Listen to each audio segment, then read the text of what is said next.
ଓଡ଼ିଶାର ଗଣତାନ୍ତ୍ରିକ ଇତିହାସରେ ଆଜିର ଦିନଟି ସ୍ୱର୍ଣ୍ଣାକ୍ଷରରେ ଲିପିବଦ୍ଧ ହୋଇ ରହିବ।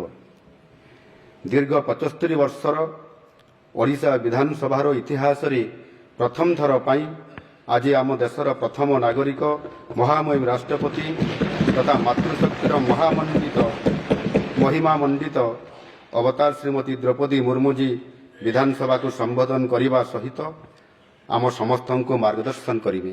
ଏହି ଐତିହାସିକ ଅବସରରେ ମୁଁ ଏ ପବିତ୍ର ଗୃହର ସମସ୍ତ ସଦସ୍ୟମାନଙ୍କ ତରଫରୁ ମହାମହିମ ରାଷ୍ଟ୍ରପତିଜୀଙ୍କୁ ଆନ୍ତରିକ ସ୍ୱାଗତ କରୁଛି।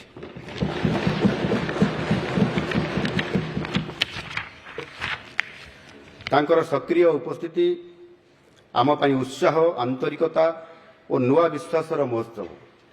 ଦେଶର ସୌଭାଗ୍ୟ କି ତାଙ୍କ ପରି ଅଗ୍ନି ବିଜୟୀ ମହିୟସୀ ମହିଳା ଆଜି ଦେଶର ସର୍ବୋଚ୍ଚ ଆସନରେ ଅଳଙ୍କୃତା। ଆମ ପାଇଁ ଗୌରବର ବିଷୟ, ମହାମହିମ ରାଷ୍ଟ୍ରପତି ଶ୍ରୀମତୀ ଦ୍ରୌପଦୀ ମୁର୍ମୁଜୀ ଆମ ବିଧାନସଭାରୁ ତାଙ୍କର ସକ୍ରିୟ ରାଜନୈତିକ ଜୀବନ ଆରମ୍ଭ କରିଥିଲେ। ସେ ନିଜର କଠୋର ଅଧ୍ୟବସାୟ ଓ ତ୍ୟାଗ ଫଳରେ ଦେଶର ସର୍ବୋଚ୍ଚ ସ୍ଥାନ ଅଳଙ୍କୃତ କରିଛନ୍ତି। ଆମ ପାଇଁ ଏହା ଶିକ୍ଷଣୀୟ, ସେ ନା ନିଜ ଜନ୍ମଭୂମିକୁ ଭୁଲିଛନ୍ତି ନା ନିଜର କର୍ମଭୂମିକୁ। ନିଜ ଜନ୍ମଭୂମି ମୟୂରଭଞ୍ଜର ବିକାଶ ପାଇଁ ତାଙ୍କର ଅତୁଳନୀୟ ଅବଦାନ ଅଛି।